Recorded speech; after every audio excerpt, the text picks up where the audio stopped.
using my Pixel 10 to take my body temperature.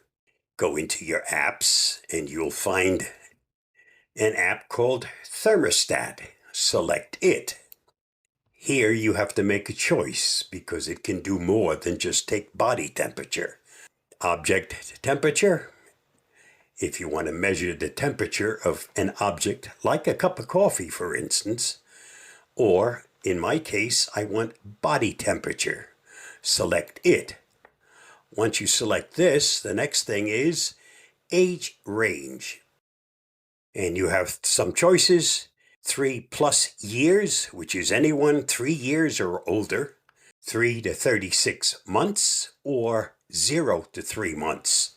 In my case, I guess it's this one, 3+ years. Next it says tap to measure.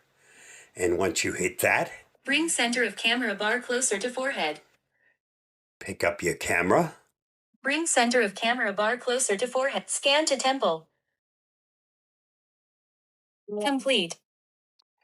And it's that simple. I've just checked my temperature.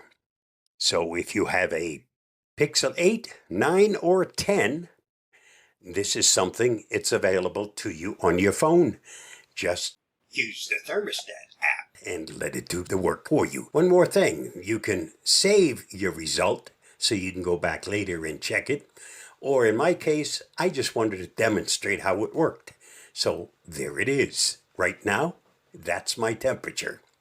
Stay safe, stay secure. I hope that helps.